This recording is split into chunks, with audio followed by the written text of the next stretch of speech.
অর্থ বছরে যে আমাদের কার্যকরী কমিটির যে রেজুলেশনটা ছিল তার উল্লেখযোগ্য কিছু অংশ। তাছাড়া গত রেজুলেশনে আমরা গত অর্থ বছরে আয় ব্যয় হিসাবটাকে অনুমোদন দিয়েছি এবং যারা আজীবন সদস্য সাধারণ সদস্য হয়েছিলেন তাদেরকে আমরা এখানে অনুমোদন দিয়েছি।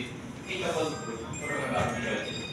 তো আমি এখন এই সমিতির এই 2024-25 অর্থ বছরে প্রেজেন্টেশনটা আপনাদের সামনে উপস্থাপন করছি। আপনারা জানেন যে রোগী কল্যাণ সমিতি সমাজ কল্যাণ মন্ত্রণালয় বা সমাজ কল্যাণ দপ্তর কর্তৃক নিবন্ধিত একটি স্বেচ্ছাসেবী সংস্থা এবং এই স্বেচ্ছাসেবী সংস্থা 1961 সালের অধ্যাদেশের আওতায় নিবন্ধিত। অন্যান্য দেশের অন্যান্য স্বেচ্ছাসেবী সংস্থা যেভাবে নিবন্ধিত, আমাদের এই স্বেচ্ছাসেবী সংস্থাটা রোগী কল্যাণ সমিতি সেভাবে একইভাবে আমাদের এখানে নিবন্ধিত। এবং রোগী কল্যাণ সমিতি নামে আমাদের রাষ্ট্রীয় মেডিকেল কলেজের রোগী কল্যাণ সমিতির আত্মপ্রকাশ ঘটে 1968 সালে। আমরা জানি যে সকলে জানি রোগী কল্যাণ সমিতির কিছু লক্ষ্য উদ্দেশ্য নিয়ে আমরা কাজ করে থাকি।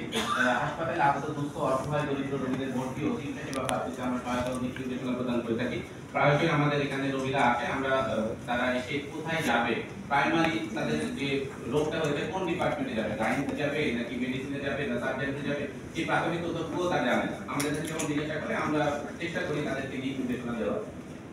তাদের প্রয়োজনীয় ওষুধ, রোগ নির্ণয়, পরীক্ষার খরচপত্র, অস্ত্র, রক্ত, চিকিৎসা সামগ্রী বা যাতায়াত করা প্রভৃতি আমরা প্রদান করে থাকি। আপনি সকলে জানেন এটা পরিবার পরিকল্পনা, মা ও শিশু স্বাস্থ্য পরিচর্যা, প্রধানত ও সংক্রমক রোগ প্রতিরোধ বিষয়টি বিষয় রোগীদের কাউন্সিলিং ও উদ্বোধন করে থাকি। আমাদের একটা ইউনিট আছে, আমাদের সেখানে ম্যাডাম আছেন আমাদের শিশু বিকাশ কেন্দ্রে, আমরা তার সাথে তিনি আমাদের এখানকার মেম্বার, আমরা প্রায় তার সাথেও যোগাযোগ করি এবং আমাদের যে সকল বিষয়গুলো আছে লিফলেট সহ যেগুলো আমরা জনসচেতনমূলক কার্যক্রম করে থাকি তার সাথে যোগাযোগ করি। সেখানে আমরা এই মা ও শিশুদের মাঝে আমরা সেই সচেতনতা প্রদান করার চেষ্টা করি।